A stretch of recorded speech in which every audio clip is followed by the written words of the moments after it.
Welcome, everybody, to Dead Talk Live. And today we have a very special guest with us, Larry Hankin, who has been in projects I cannot even start to name. We're going to get into them as we go on. Larry, thank you so much for being our guest today. How are you doing? So far so good. That's great to hear. Thank you again for joining us. So let's just get started right away. You have several movies coming out, but I think the next one scheduled for release is The Eden Theory, where you play a character by the name of Farmer Joe, I believe. So what can you tell us about The Eden Theory and your character in the movie? Well, it's really a simple character. I mean, it's not. I just did it as a favor for a friend. It's a one-day shoot. It's a farmer who some kids are working on my farm, and um, I just holler at them a lot. Basically, I want them to do work they don't want to do, and that's it. So I just watched Kyle direct, which is why I wanted to. Kyle is a cool director who lives up north. So every once in a while, I'll go up there and just do something for him because That he's a good guy. That's awesome. Just to name off some of the titles that you've been on, both TV and movies. You've been in going back to like Escape from Alcatraz on TV. You've been on hit shows like Friends. Of course, a lot of people know you as Old Joe from Breaking Bad. So let's just I want to ask you, when you go onto the set, whether it's for a single episode or a reoccurring character on a big hit show, what is the difference as opposed to another project that's not quite as popular, big budgeted, and whatnot? Suits. The more money, the more suits are hanging around, making judgments. Then they go upstairs to their office, their big office that overlooks LA. That's about the only difference, really. The money involved. More money, the more suits. A The lot bigger of the show, the oversight. more suits. that's, that's real. When I did, uh, what was it, Friends, Mr. No, Heckles. Kramer. No. When I did Kramer, when Oh, I okay. did Seinfeld. So I had to imitate. Basically, I just had to imitate Michael Richards' character Kramer, and claim that I was him. Yeah. My character was Tom Pepper. So we rehearse. You rehearse 4 days. You shoot two shows on the fifth day. So I was rehearsing all for 4 days, and then the fifth day, what they did was they had well, there was no audience. There was no audience for the one because they wanted to shoot two shows in a row. Okay. So that was the only show where both shows were shot on the same day because it's less expensive Hmm. to shoot, one scene, then shoot the next week's scene in the same set at the same time, or one right after the other, blah blah blah.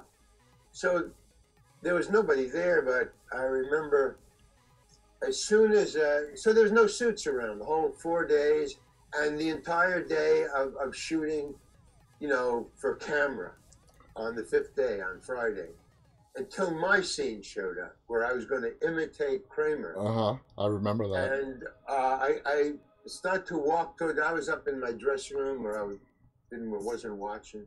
And they said, "Hey, you're up. Get onto the set." So I walk onto the set, and as I'm walking onto the set, four suits walk onto the set out of nowhere, out of the darkness, out of the big building upstairs, God knows where.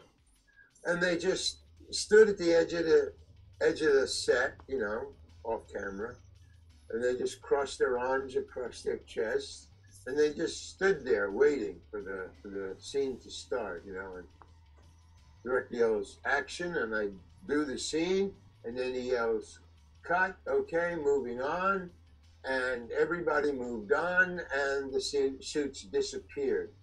So I went over and I asked it to I asked somebody, I don't know who, some regular, not a cast member, but a crew member or a Yeah. manager or something. And I said, what was that all about? Yeah. I didn't see suits for 5 days, for 4.5 days. All of a sudden I get on set and they show up, cross their arms, watch. They don't react, and then when my scene's over, they just split. What was that all about? Yeah. You were imitating Kramer. Around here, Kramer is a franchise. Ooh. And so they were just watching to see that you don't fuck up their franchise. Oh, okay, thank you. So that's the difference. When you saw those suits pop out, I mean, you're a veteran. It didn't spook you, throw you off your No, game. no, no. I knew something was different, but for somebody to come down all the way and not show up for rehearsal, that's like an insult. Yeah, yeah. It's like an insult. So I don't need much. I mean, I have an attitude to begin with. So, I mean, it doesn't take much to just light my little fuse. What the fuck, man? What was that all about? They just came down to make a judgment call on what you were doing. Unbelievable. They show up for 4.5 days. Screw them. So that's what I finally got out. Years later, I stuck around because the money is good. Yeah. The money is good, and when you get in front of a camera and get a role, like I didn't look at it as imitating Kramer. I mean, I looked at it as it was just a challenge, a dare. I knew that Kramer was famous, and I just wanted to see if I could pull this off. And when I auditioned, I kind of, not out loud, but in my head, I thanked Larry David and Jerry Seinfeld for throwing the challenge at me and hiring me to do it. So I loved it. I was looking forward to it, and then all of a sudden these suits show up, and I'm not them. That is odd. You brought up a great point with the live audience bit. That has gone away. People don't remember today, back in the 80s, 90s, sitcoms were shot in front of a live audience. In fact, some of the shows before they started, there was an announcement, shot in front of a live audience. No, wait a minute. No, wait a minute. There's a difference. A sitcom is generally shown in front of an audience. They want the laugh track. They really do. I mean, if the audience doesn't laugh where they think they should laugh, they'll sweeten it, which is called sweeten it. Yeah. Laugh track. So now every once in a while, a dramedy doesn't. Like, This Is Us. Yeah. That's a dramedy. It's an hour. You can't ask a studio audience to sit for an hour and just watch and laugh or not. And then to do a second show, it's tough. It is. To do an hour show twice in one day in front of an audience and then they're sitting there for an hour and then changing over. So if it's a half-hour sitcom, you're going to get an audience. Is that still done today? Oh, yeah. Okay. Oh, yeah. I thought they did away with it, so I didn't... No, sometimes, if it's all it is it a one camera or a three camera? That's all you have to ask. Yeah. If it's a one camera, it's no audience. If it's a three camera, it's an audience. That's sort of the only difference. But the time, if it's an hour, pretty much then no audience. Okay, gotcha. But it's a dramedy. Comedies are, yeah, that's it. I got you. So let's move on to one of the roles that really, really got your name out there in the blockbuster hit, and that is Breaking Bad. Again, you play somebody named Joe. Apparently, people look at you and you're like, you're a Joe. Anyway, you play Old Joe in Breaking Bad. You did several episodes. You appeared in the follow-up movie, El Camino. So what were your feelings towards your character in Breaking Bad, Old Joe? What did you think about him? I thought, if I get this part, I'll be working for Vince Gilligan. That's what I thought. That's all I thought. I mean, because he's a great writer, man, and he's got great ideas, and his characters are just so quirky and weird. So, and also, I just like playing Old Joe. He was well written, and I like that kind of character. And also, it fit with my Uncle Murray. I have an Uncle Murray who is like Old Joe. So I just wanted to do it for Uncle Murray's sake.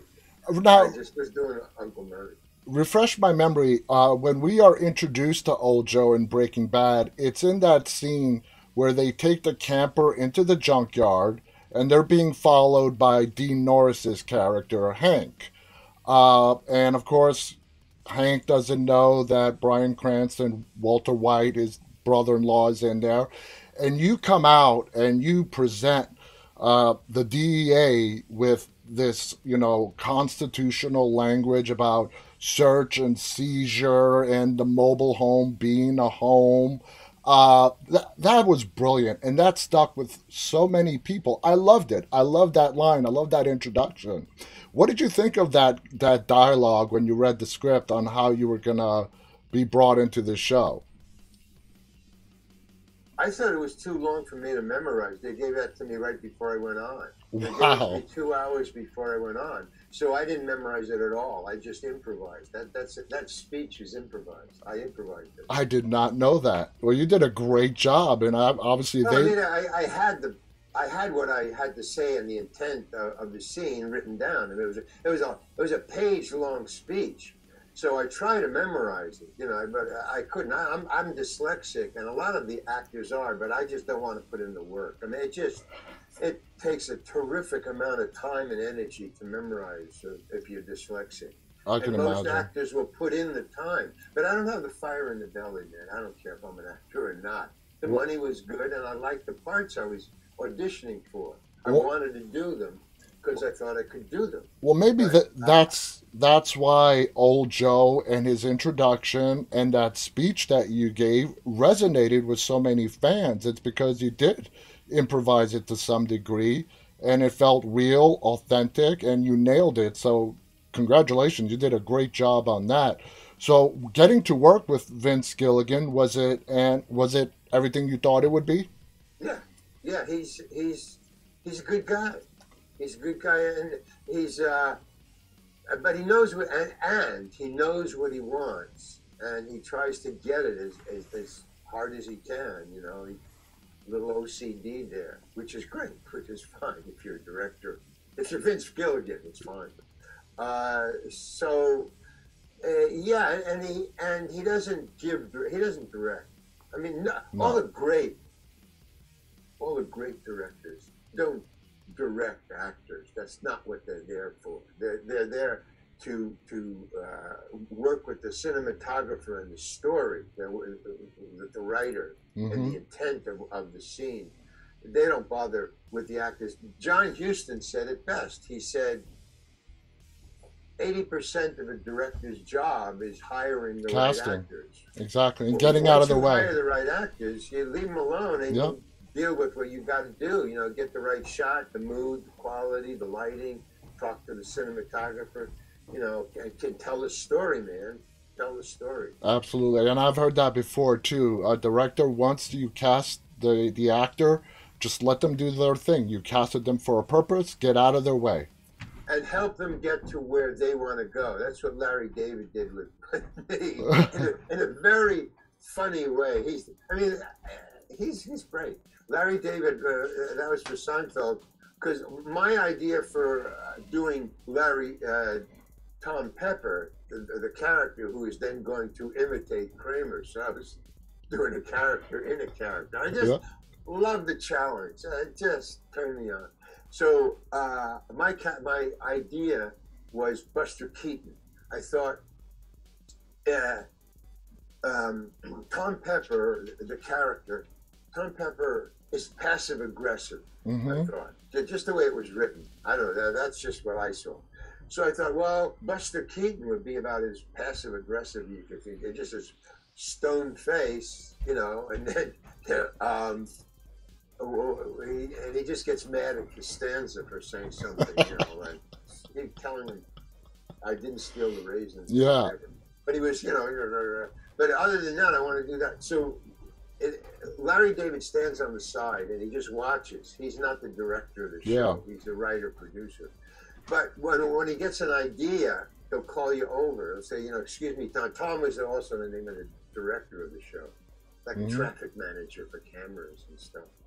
And he would tell you where to stand. So Larry David said, cut, I want to talk to Larry. So, and he would do that. He would cut and he'd say, come over here, and he'd take you aside and he'd say, listen, blah, blah, blah. So he pulls me aside and he says, All he said was, because he was pulling the other actors aside, the regulars, and he would just whisper something to them, and then he would go back into the scene, and they would be funnier. I mean, it's just, and he did that about 3 times during the whole week and during the shoot. He would go, and they go in and blah, blah, blah, blah. Oh, hey, that's really funny. So I was waiting for him to say, why doesn't he talk to me? I want a little of that Larry Yeah. funny dust, And finally he did. He calls me over. So I'm, waiting. And all he does is he goes, I know what you're trying to do. That was the little secret. He pulled me aside and said, I know what you're trying to do. And he said it with an attitude. And like I say, you're going to give me attitude? I don't care who you are. I get some attitude. So I said, oh, really? And what am I trying to do? And he goes, you're trying to do nothing. Which is exactly what I was trying to do. I was trying to be, Buster Keaton. And it just blew my mind. I was so surprised that he caught me. So I went, oh, yeah. I got very excited. Yeah, that's exactly what I was trying to do. But the key word was trying. I got insulted about the trying. I get insulted very easily. So, about my work. So I said, oh, and he goes, yeah, so really. So then he leans in and he goes, well, you're doing something. And then he walked away. And I thought that's the greatest piece of direction I've ever gotten. He wasn't telling me what to do. He wasn't directing me, just telling me what I was doing, and it wasn't what I wanted to do. That's all he was doing. That's just brilliant. Something to me. Yeah, it was. So I just, took it down a notch, took it back a notch even more.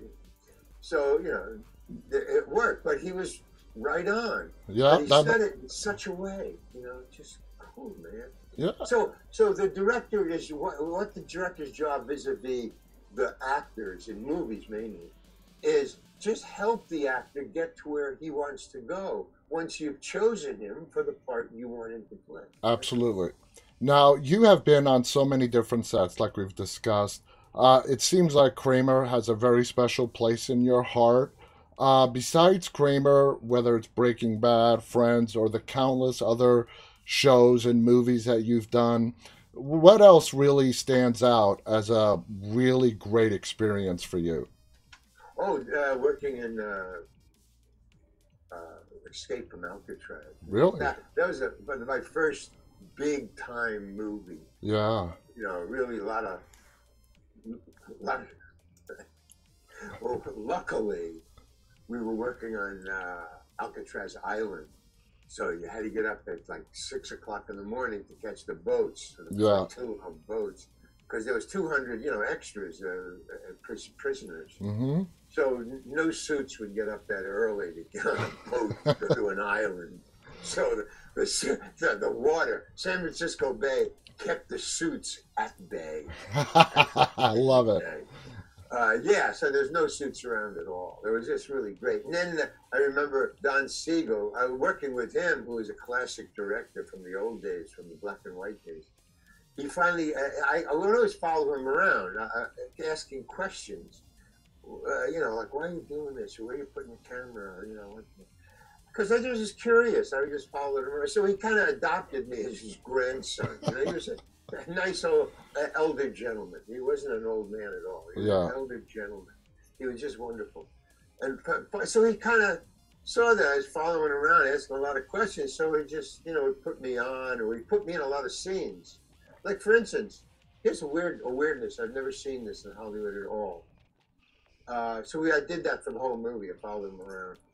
And sometimes he would just look at me and shrug and say, I don't know, I probably will get fired. I don't, he just wouldn't tell me because I was asking so many questions.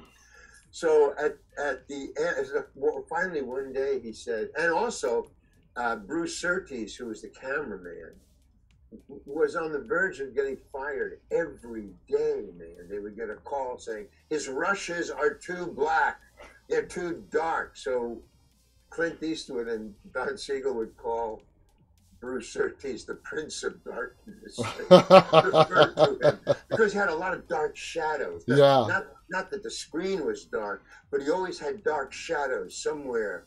And what it did was it gave it a sense of, I don't know, mystery and also depth. Black gives depth to the screen. So he was really a great super duper cameraman, man, a cinematographer. He knew what he was doing. But Clint and Don Siegel stood up for him, and they said, "Hey, you fire him, we walk." I mean, that's what they were saying. Good. So the suits, I mean, so they didn't like the suits either. This was on the phone. And then one day, Don Siegel came to me. And I was asking him, why are you putting, why do you do that here? I was thinking, I'm telling him, I was thinking of putting the camera over here. Why are you doing that? And he said, no, well, I just want to do it over here. Because sometimes he just wouldn't tell me. He said, oh, I just want to put it over here. I think it looks good over here. He said, but, I said, well, are you going to get fired for putting it over there? He said, no. Finally, they stopped worrying about Bruce Surtees, so I can put the camera wherever I want. We're long past, wondering if I'm going to get fired or not. Yeah, you guys can breathe easily. easily. On the phone, they said the suits left me alone. They said we can do anything we want. All of a sudden, the rushes, because they were sending the rushes down to L.A. and they were screening them. He said the rushes were looking great. Because I guess the editors were saying, hey, this stuff is really cool, what Bruce Surtees was doing. Uh-huh. So they just shut the suits up. Good. So they said, hey, do whatever you want. It's looking good. It's looking good. Yeah. So I mean, the suits, the studio executives, when they try to mingle into the creative process, it creates a problem. It does. Here you have. Yeah, unfortunately, if it does create a problem, they're the only ones who are going to solve it. If it's a problem and they go, say, hey, just do it this way. You got to do it this way, except if you're Don Siegel and Clint Eastwood and they say, hey, we're walking. Exactly. Yeah. So, there's certain, pecking orders down there. Absolutely. Everybody has a title. That was the other thing. Everybody's a casting. Everybody's a director. There's a casting director. There's a lighting director. There's an assistant director. Yeah. There's a director. Oh yeah, yeah. Titles all over the place. A writing. Absolutely. It's great. I loved working there because I got to walk around Alcatraz Island. I got to be down into the bowels of. I got to get down to where Alcatraz Island was. I kept on going down because I had a lot of time off. Yeah. Oh, but this is the point I wanted to tell you about that. They got Clint Eastwood and Don Siegel were so in control. It was looking so good, and they left him alone. They said, hey, do whatever you want. It's great. It's great.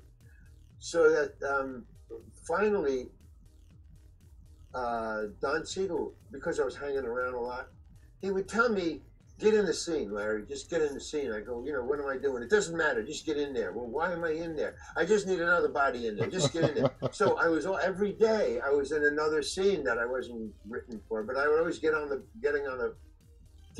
the boat, waking up, even if I wasn't, going to shoot that day. I would go to the set every day. That's great. So because I loved the whole thing. It was like a circus to me. It was a circus. And then since I didn't have to memorize many lines, I could just walk around. I could watch them, act. I could watch them produce. I could watch them, or I could explore Alcatraz. And I finally got down to where the Indians were. Remember in the 60s, the Indians took over the island? Yes. For about 3 months. Well, what they were doing was they were sleeping in the cells. They brought sleeping bags, but they would go down into the bowels of the ship, into the bowels of the prison, and they would go down to the cellar, and the cellar was the ground of Alcatraz Island, and the prison was built on it. So when you go down into the cellar, you were walking on Alcatraz Island, just gray dirt. I had a flashlight. There's no lights down there. Yeah. I had a flashlight. That's how big a production was. Wow. That's amazing. And I went over to, I said, because I was always in costume, because he was telling me, get in the scene. So it was just, shirt, pants, and shoes. So he said, what was it? So I wanted to go exploring, and I knew I would need a flashlight because I was going to go down. Mm-hmm. So I went to they had the prop department sent to the island. So they didn't have to, send a boat to the, mainland to Yeah. get, a prop. So they shipped everything that they would think they would need out to the island. And there was this prop department on, tier B. So I went down, and so this is how expensive and how much money they had going for them. I went down to the prop department and said, "Hey, you got a flashlight? What's it for?" "Well, I'm doing this because I was in costume. Oh, I'm doing a scene and they want me to have a flashlight."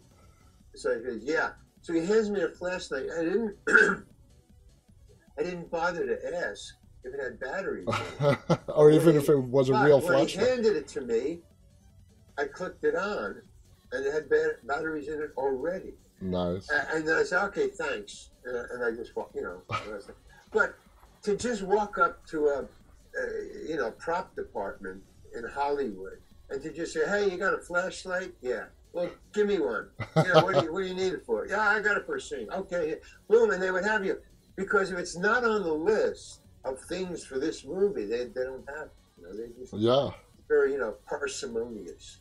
that's So, awesome. but they just sent, everything, Noah's Ark. They just sent it out there. It sounds like It was just Escape so from funny. Alcatraz was a once in a lifetime experience, and you definitely got a Oh, lot out of it. oh man, it was just great watching Clint, Yeah. prepare for his scenes by lifting dumbbells. He brought 50-pound dumbbells to the set every day. Or I guess he left them there in his dressing room. But he would bring them out and put them next to the camera, two dumbbells, 50 pounds each. I Wow. tried to pick them up, man. I nearly broke my back. I thought, well, he just picks them up and he just, you know, I guess pumping up for the scene. Yeah. I guess, little verisimilitude, I guess prisoners are always lifting weights. He wanted to be pumped, he's a prisoner. Yeah. So he would just go bump, bump, bump, bump before the scene. And then he'd say, "Okay, Mr. Eastwood, you're up. Okay, put it down." So I went over and I go,